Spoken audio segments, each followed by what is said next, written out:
Good evening and thanks for joining us. Welcome to the first ever Minfos webinar. The topic for tonight's webinar is e-prescribing and the introduction to the active script list. My name is Andrew Hall and I'm the General Manager of Pharmacy Technology at Minfos.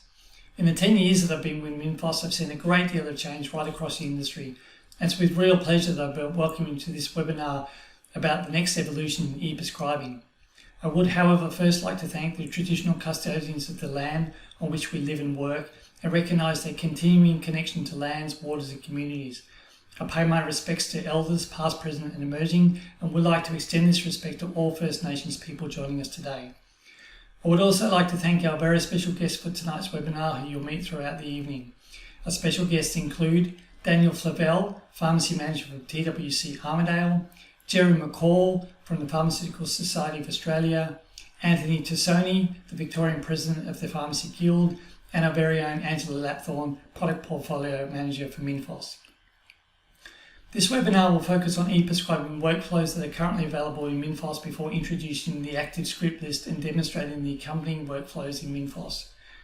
The content of this evening's webinar has been designed to answer the questions that we've received directly from you, Minfos pharmacies. If you have any questions throughout the webinar, we do encourage you to submit the questions by clicking on the Q&A icon. We'll do our very best to ensure that we get back to you in the presentations.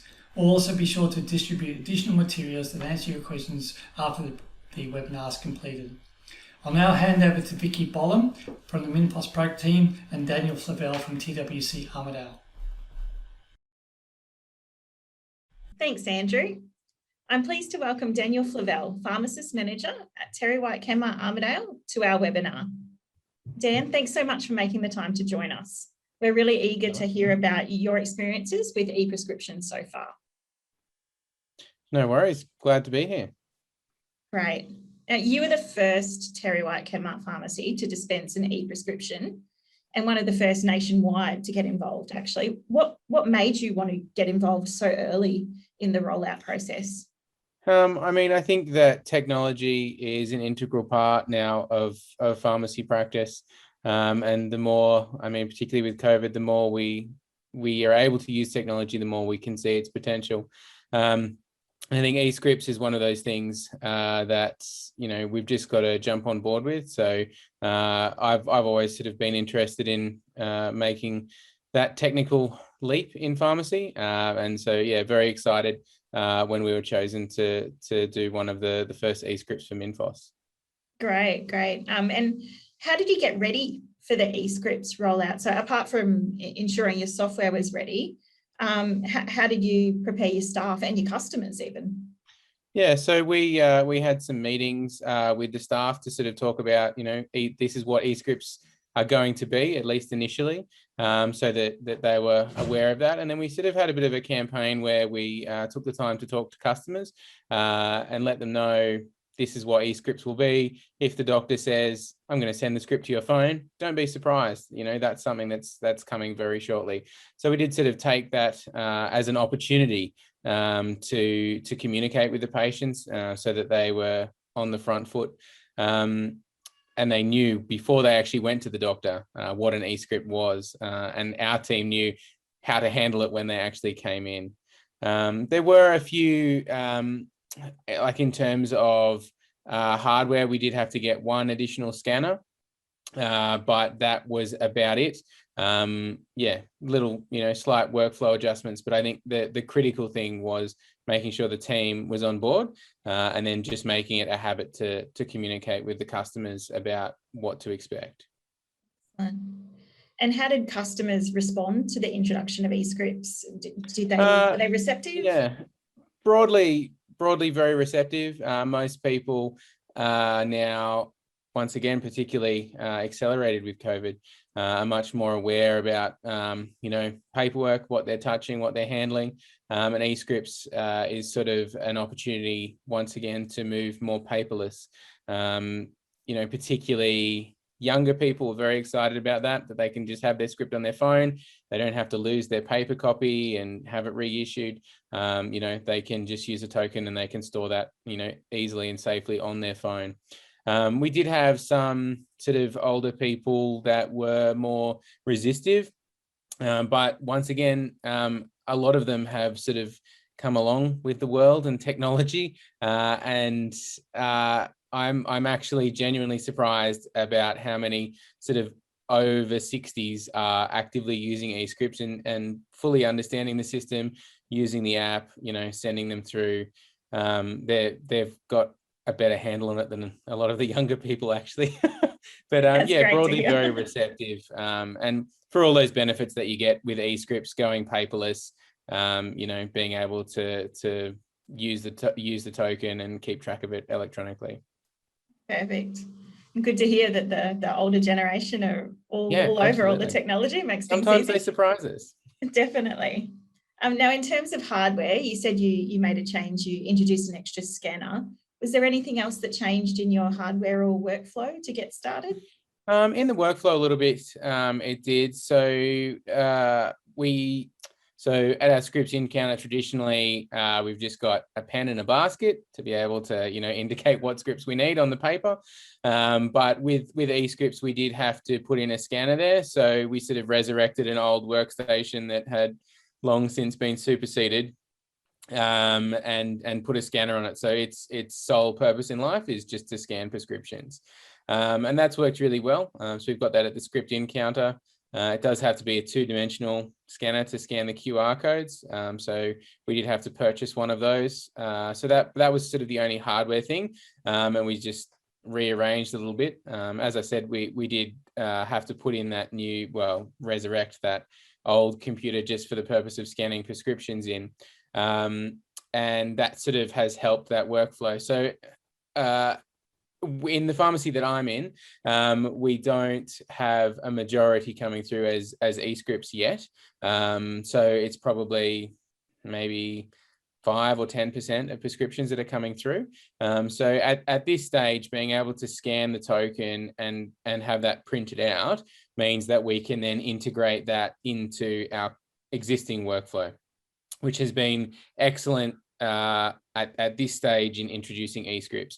When eScripts sort of go the other way, when I've got, 10% paper scripts and 90% eScripts, that will then change the workflow more to be an electronic queue, which Minfos has already introduced. But at this stage, the volume that we've got coming through still sort of is a paper-based workflow. And it hasn't, other than the initial scanning it in to get the prescription, to get that token, it hasn't really changed a lot of the workflow. So it has been quite easy to integrate that into what we're doing. That's great. And in terms of, I suppose, introducing eScripts, did you face any challenges other than, grabbing the new hardware and making sure your staff and customers knew about the rollout of eScripts?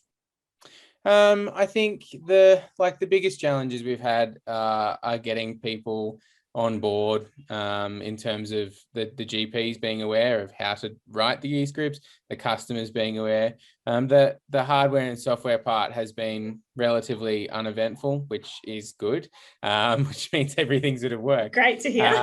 So that's what we're going for. So it's been fairly straightforward. Obviously, we had to learn a new system and how to access it, reprint tokens, resend them to people's phones and that sort of a thing. But it has been very, very smooth sailing there, which has been really good. That's great. And I guess in terms of pharmacies who haven't got on board with eScripts quite yet, or they're a bit reticent or nervous, what advice would you give them? I think that paperless and eScripts are the way that pharmacy is moving. So it's one of those things that you've just sort of got to jump on the bandwagon. I think that eScripts, making sure that you're eScript ready, that you know how to do it, that your team is well trained, it's just something you've just got to jump in. Like I said, some people are hesitant, in terms of customers, but they do come around and they do surprise you with what they're willing to do and what their understanding is of the system. And I think that the more, in 10 years time, I think there'll be even more electronic solutions moving completely to paperless. So I think that this is just something you've just got to jump on board with. It's new, it's different, but it doesn't have to be scary. It doesn't have to change everything you do. You can easily integrate it into what you're doing, but you just have to be prepared to learn that system, learn the process, and follow through. That's great. Perfect. And thank you so much for all your time and insights today, Dan. We really appreciate you sharing all your experiences, and I'm sure all of the Minfos customers that are watching appreciate learning from you as well. So thank you very much. No worries. You're most welcome. Thank you. So before we move on to our next segment in tonight's webinar, we'd like to invite you to take part in a few polls that will pop up on your screen throughout the webinar. To participate in the poll, simply select your answer and then click Submit. We appreciate you taking the time to provide feedback to us in this manner.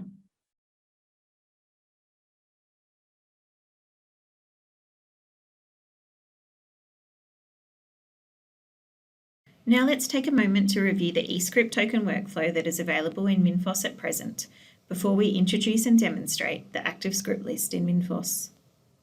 Currently, when a patient visits your pharmacy to fill an eScript with a token, you have either the option of scanning the token straight into the Minfos dispense form, printing a token to place in your physical script queue, or adding a script to the Minfos eQueue.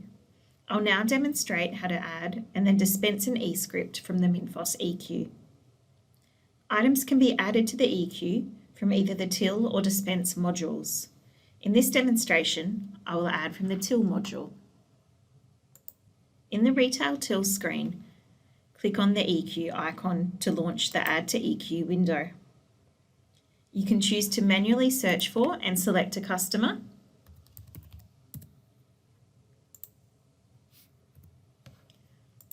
or scan the eScript barcode into the eScript field on the right. The eScript will download and the customer's details will be populated in the eQueue form. If the customer has paper scripts, enter the total number of paper scripts in the field. In the field below, scan any other eScript barcodes. eScript tokens for multiple customers may be scanned into the one eQueue basket, the same way you would place family members' paper scripts together into one physical script basket. Add any notes for the pharmacist.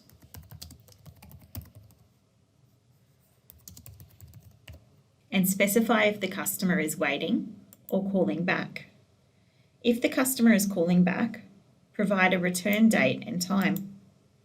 These details are used to manage the order of the scripts in the eQueue. Record the customer's preferences for the options provided.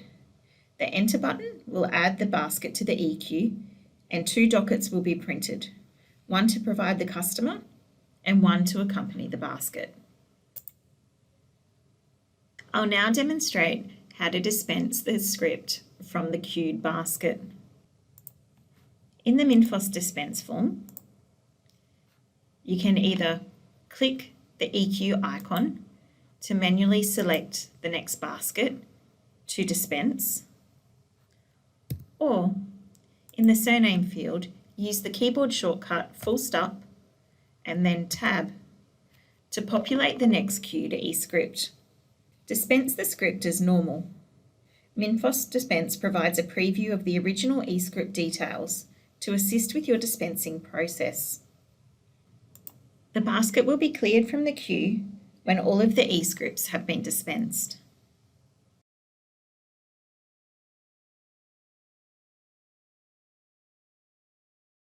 Now I'm pleased to welcome our next special guest, Senior Consulting Pharmacist Jared McMahon from the Pharmaceutical Society of Australia. Jared, welcome and thanks for joining us. Thanks, Vicky. We're really excited to have you with us tonight and your expertise as well to answer those frequently asked regulatory questions that come through from time to time. So Absolutely. First of all, what advice would you give to pharmacies in terms of dealing with S8 e-prescriptions?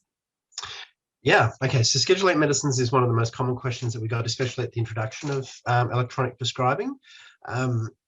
So each state has different laws around the way Schedule 8 medicines are supposed to be handled, as we all understand, and that because of that, pharmacists had a lot of questions. They wanted to make sure eScripts were legal for that purpose. Every state has enacted changes to their regulations or legislation to ensure that Schedule 8s can be legally supplied with a with a electronic prescription.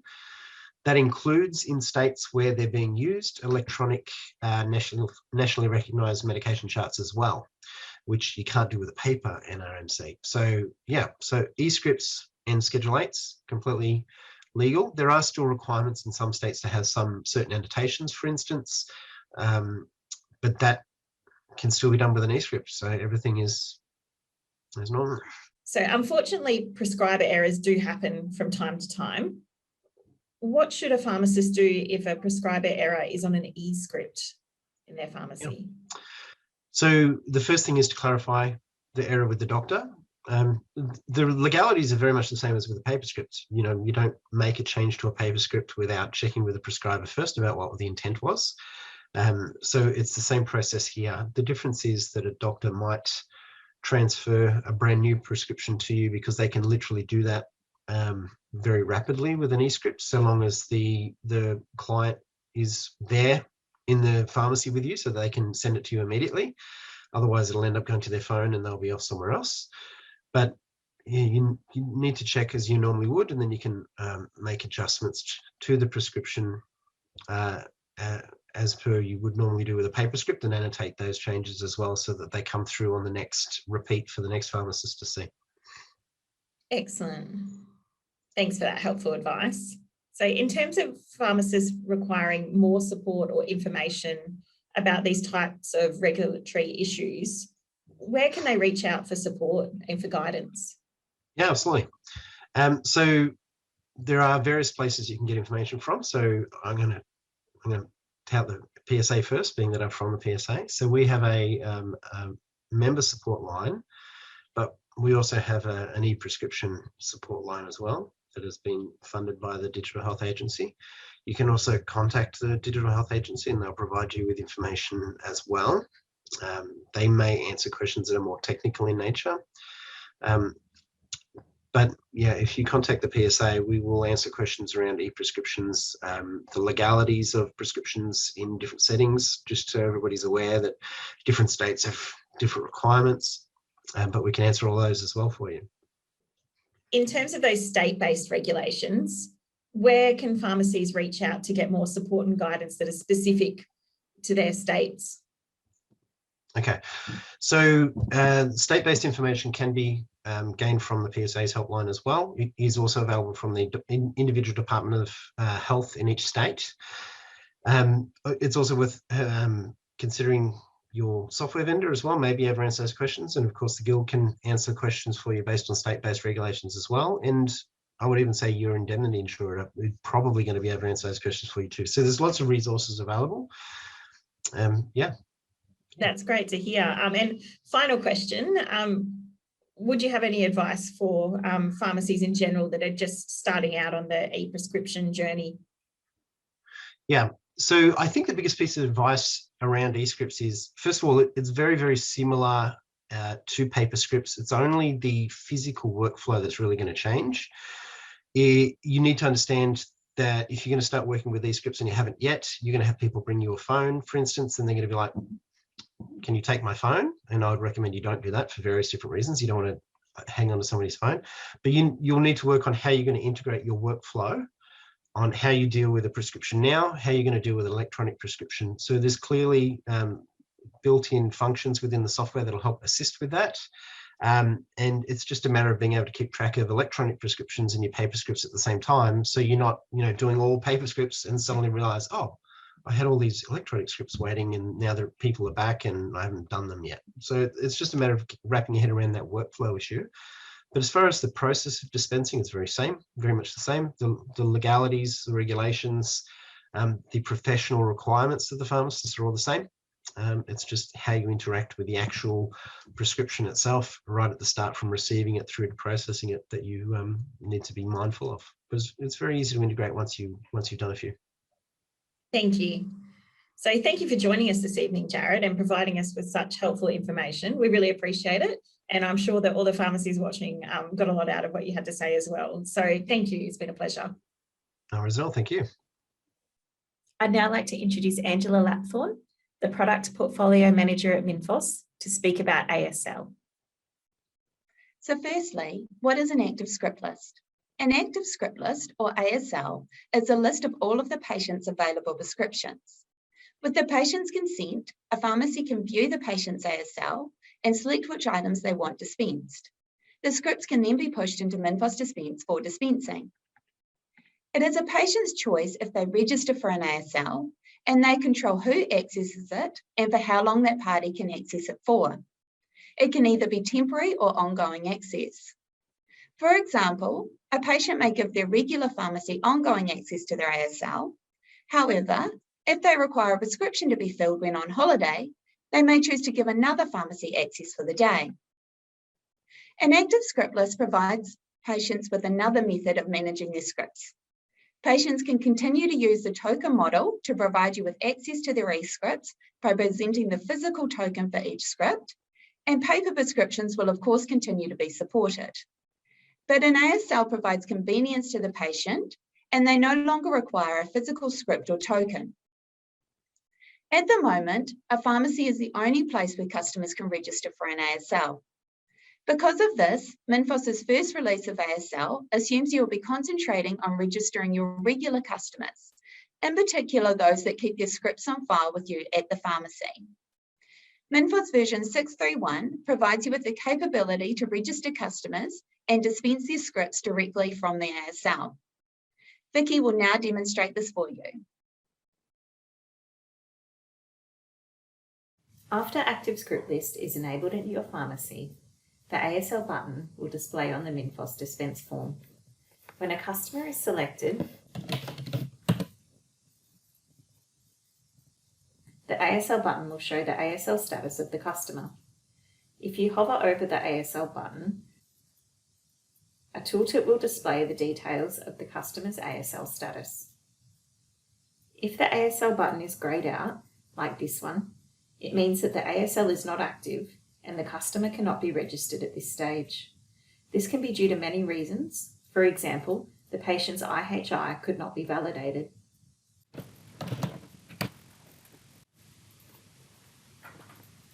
If the ASL button is red and reads ASL Register, then the customer does not have an ASL yet and is eligible to be registered. Click on the ASL button and the assisted registration form will display. There are several tabs on this form. The My SL profile shows the patient details, and this is loaded from the customer's Minfos profile. The ASL registration process requires a primary contact who will respond to the initial message, providing consent for the pharmacy to access the patient's ASL. The primary contact can be either the patient themselves or their carer. Check primary contact if the patient will be the primary contact, and select how to send the consent message, either mobile or email. Enter the contact details if required. The next tab is the Add Carer tab. A carer is a pre-registered person who can act on behalf of the patient. If the customer is already associated with the nursing home in Minfos, this information will automatically populate in the Add Carer tab.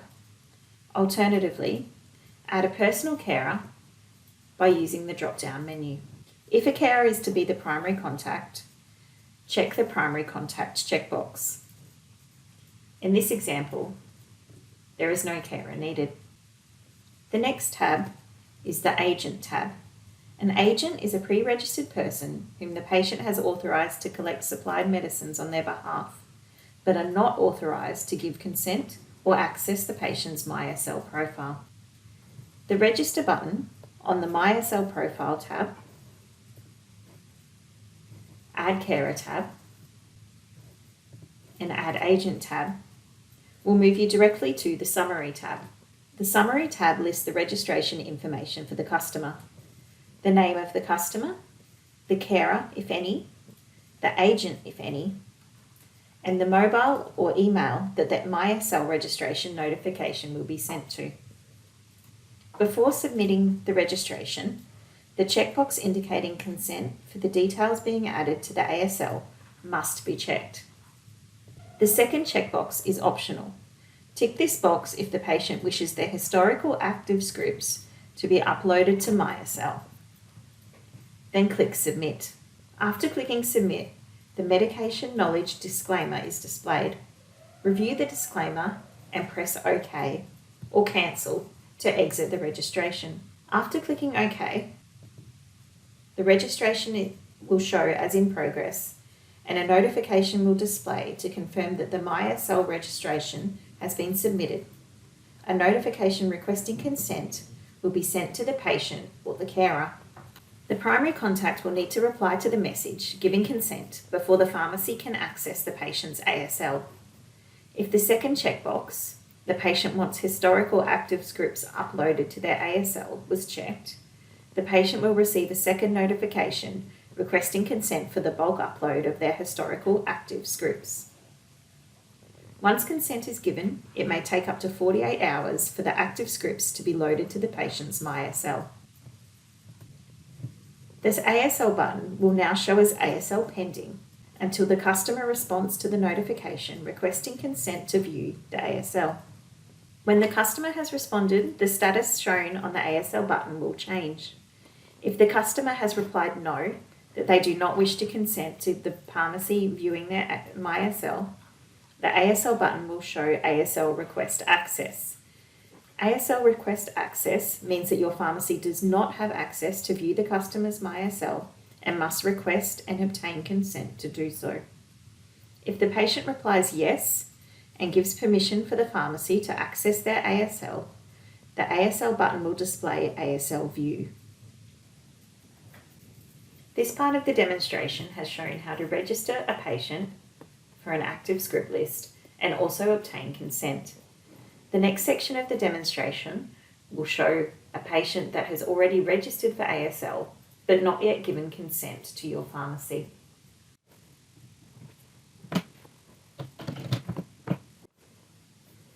If a patient is registered for ASL but has not yet given consent for your pharmacy to access their ASL, the ASL button will show ASL Request Access. ASL Request Access means that your pharmacy does not have access to view the patient's MyASL and must request and obtain consent to do so. To request access, click the ASL button and the Consent to MyASL window will display. Confirm the name and contact details of the patient. If the contact details need to be updated, click Update ASL Profile to make any required changes.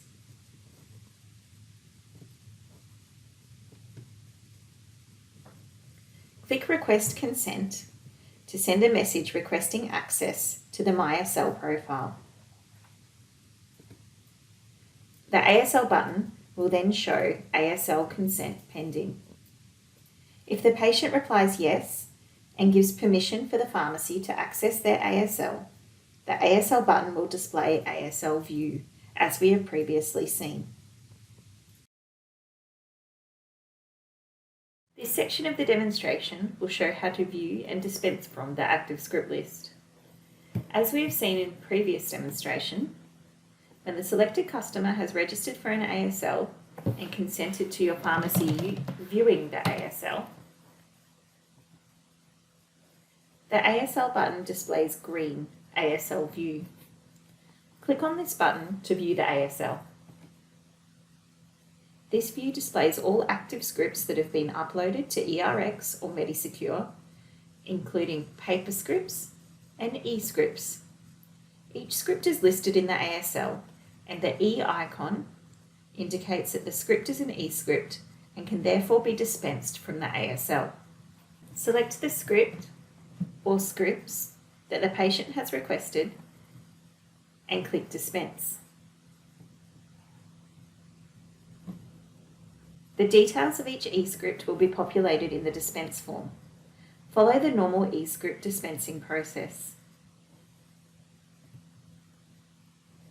The next button is displayed in place of the OK button.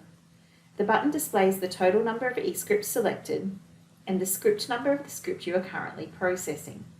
For example, if you have selected 2 scripts from the ASL, as we did, and are dispensing the first of the 2 scripts, the next button will show 1 of 2.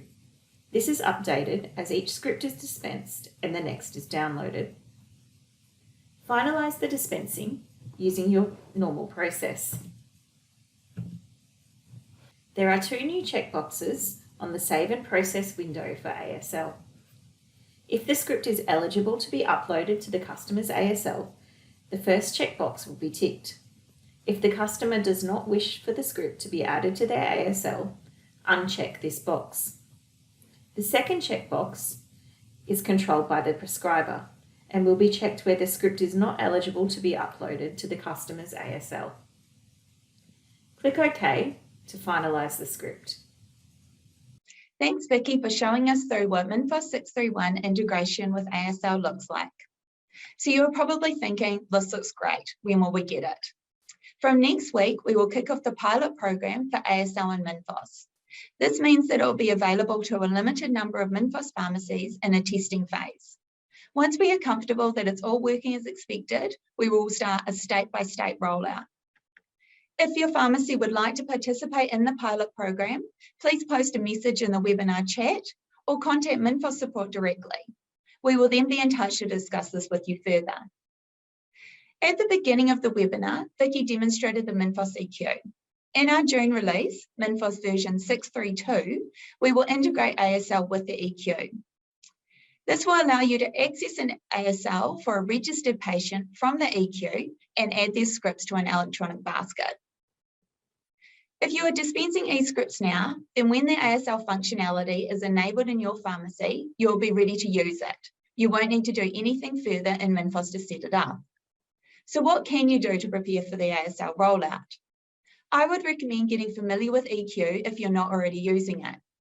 Start to have a think about the conversations you will have with your customers about ASL and where and how you will register them for one, ensuring you have access to a Minfos terminal available to do this. Also ensure you have access to Minfos where you take scripts in to allow you to easily register and request consent from customers, as well as view their ASL. We will be sharing further information and training resources over the next month, so please keep an eye out for these. We will also be attending APP and the TerryWhite Chemart conferences, so please make sure you come visit us at the stand and get a hands-on demonstration of ASL.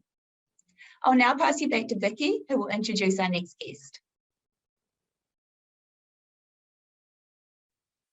Last but certainly not least, I'm pleased to welcome our next guest, Anthony Tasoni, President of the Pharmacy Guild of Victoria.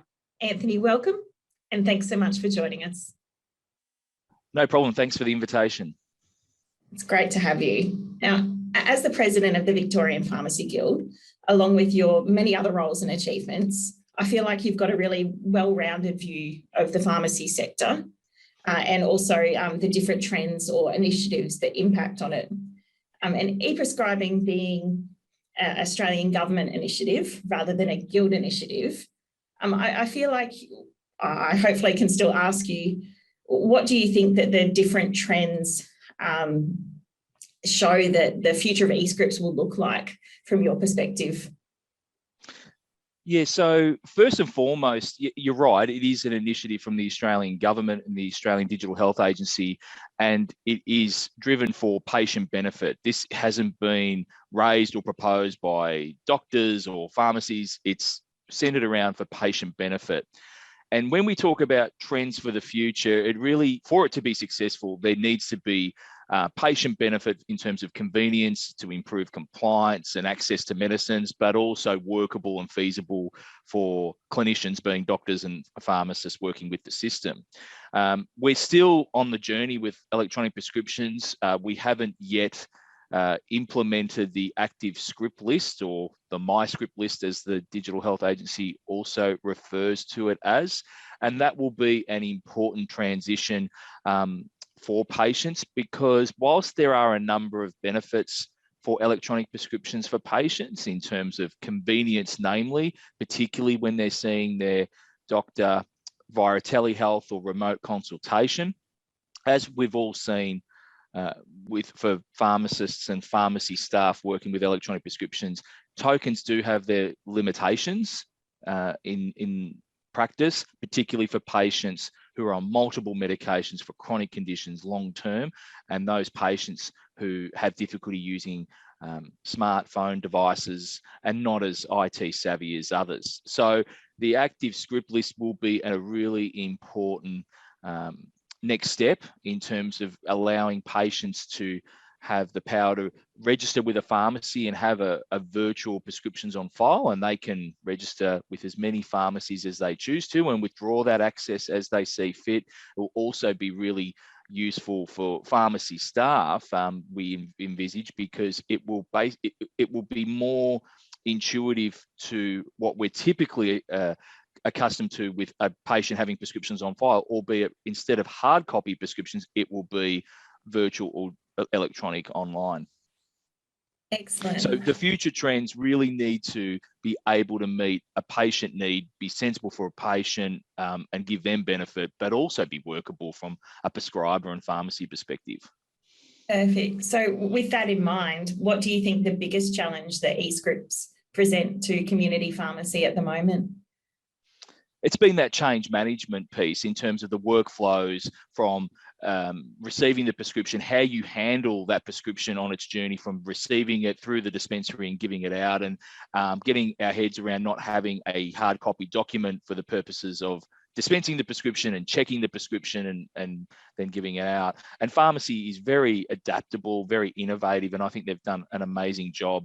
I recall last year in Victoria, for instance, Greater Melbourne became a community of interest really in one hit at once, late August, early September last year. And then once that was undertaken, the rest of Victoria pretty much came on board in one stage as well. And that was out of a necessity at the time, because a lot of doctors were practicing via telehealth. They were sending prescriptions by email and fax. And that created a significant administrative challenge for pharmacies.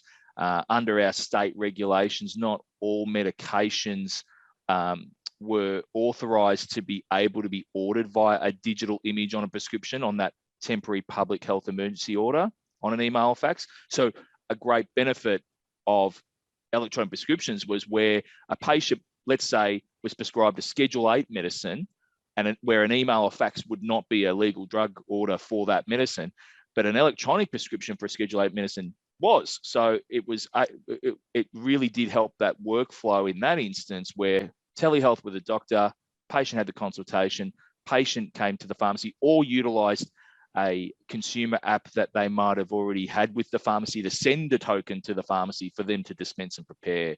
So there's some of the user cases that have been useful, really good, and build upon. And but the challenges have been adapting to the workflow, and also, I guess, for pharmacy staff in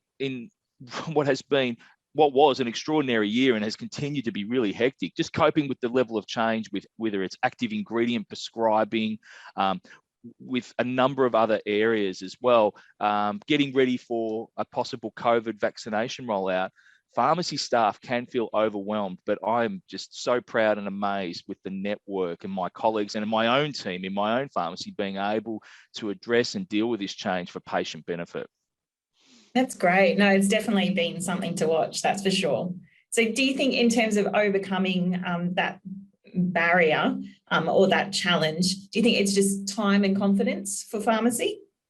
That plays a big part. I think it's really important for pharmacies to stay engaged with their software vendors and point out issues as they come to light, if they experience something, and give that feedback, because software vendors are in the business of wanting to make sure their clients or customers have a good experience with their product. So feeding that back, and don't just assume that someone else would have already said this. Feed it back for the purposes of enhancements and quality assurance and the like. And then also, it's really important for pharmacy owners and managers and whatnot to try and have, as best as you can, a glass half full approach to these things. I mean, electronic prescriptions is not going away. It's here to stay.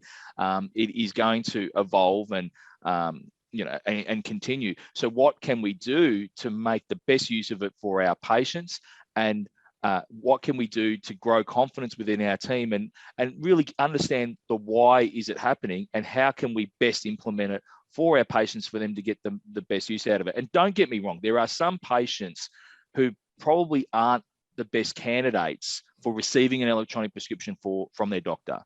And it's a matter of explaining to the patient they still have choice to receive a paper prescription if they see fit.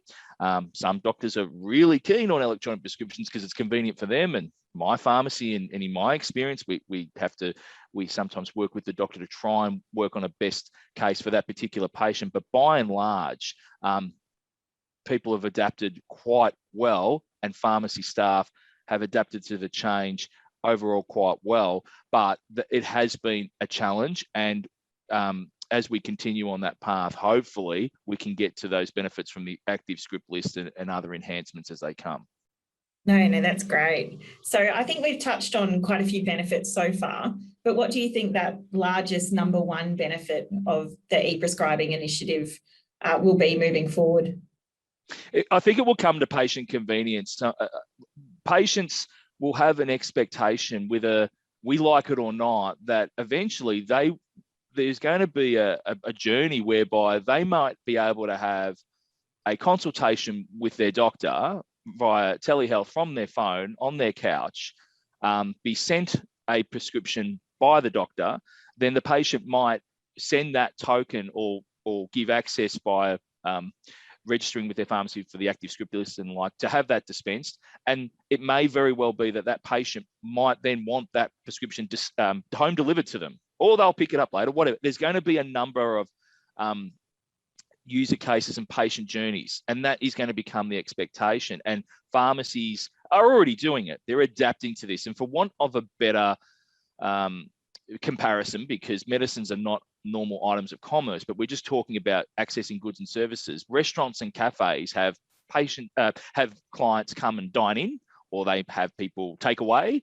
or they have Uber Eats, or they have a number of different access points. And that's how the public will have as an expectation access services. So you might have a home delivery service. You might have someone come and wait for their prescription. You might have someone come drop off their prescription. I'll pick it up later. There's going to be a number of different journeys, or ordering in advance. So it's about adapting to those patient preferences, and pharmacies who can meet and engage with patients and their local community on their terms are going to be more likely to be successful. Definitely. No, that's great. You mentioned, sorry, I just thought earlier, you mentioned earlier about challenges and barriers and whatnot. I mean, there's been little things whereby pharmacy staff can also feel like they've become an IT help desk in terms of helping navigate the use of a smartphone, or connecting to mobile data and Wi-Fi networks in shopping centres. So that can be frustrating. But it's also about trying to ensure that the patient doesn't feel like they're a burden as well.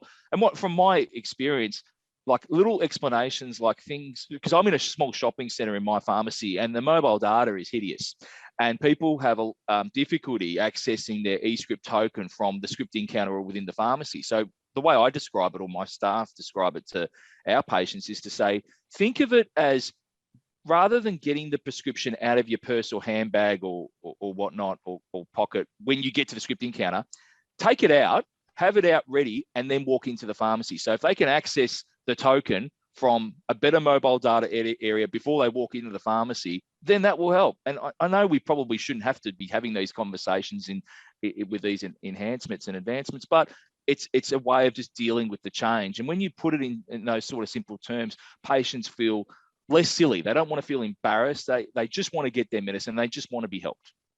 No, that's great. That's very, very important. So I think last question for you before I let you go. In general, moving away from eScripts or eScripts if it's still relevant, where do you see the industry heading after such a challenging and changing time in the past 12 to 18 months? What do you see the industry heading towards in the next 12 to 24 months?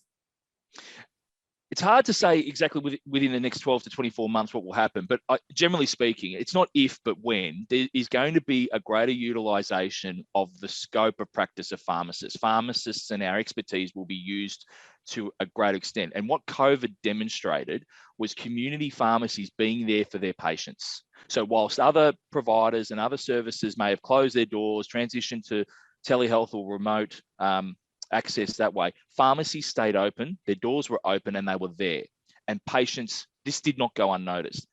And emergency and temporary measures that were a part of COVID-19 management in 2020 and have now been extended into 2021 in different forms, such as continued dispensing and emergency supply and these types of arrangements, hopefully will become embedded into normal practice, whereby if we can trust pharmacists to do it during a pandemic or a health emergency, well, maybe it should become part of the normal framework of what we do in practice. So that's all about utilising pharmacists' experience and expertise, and patients love it. These sorts of things whereby, for whatever reason, it's been impractical for them to see their doctor, to have a prescription. They get given a full box or a standard PBS quantity of a medicine.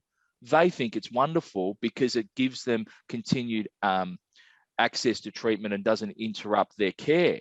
And then, being able to work with them on an e-health or e-prescription process that works for them. I mean, I'm getting more and more patients order their prescriptions in advance via a consumer app. They're sending tokens to the pharmacy. So we're having to adapt to that change as well by having someone dedicated to addressing and dispensing those orders when you first get to the pharmacy, because they're going to have an expectation. I've sent it to you before the pharmacy opened, or I'm expecting you to do it pretty quickly. So adapting to that is something that it can be seen as a challenge, but it's an opportunity of engaging with patients on their terms and doing the right thing by them. So where I see it over the next 1 to 2 years is hopefully embedding into normal business as usual for pharmacies, these temporary emergency measures that we did for a specific purpose during COVID, but have been so successful, so beneficial, they ought to stay. No, that's great. And thank you very much for joining us, Anthony. It's been a real pleasure to chat, and we've really enjoyed all the insights that you have to share. So thank you very much. No problem. Thanks for having me, and all the best to your viewers. Hope you've enjoyed the webinar. Thanks, Anthony. I'll now pass back to Andrew Hall, the General Manager of Pharmacy Technology at Minfos. Thank you, Anthony, for sharing your insights with us. Well, that brings us to the end of the webinar. I would like to thank all of our special guests that made their time and expertise available to us this evening, and a very special thank you to all of you who are attending as well. There will be a recording made of this later. Please be sure to look out for an email sharing tonight's recording and answers to any questions that might have been made during the Q&A. Before exiting the webinar, we would really appreciate if you take the time to complete the short poll that's available on your screen. Your feedback is very valuable and important to us. Thank you, take care, and good night.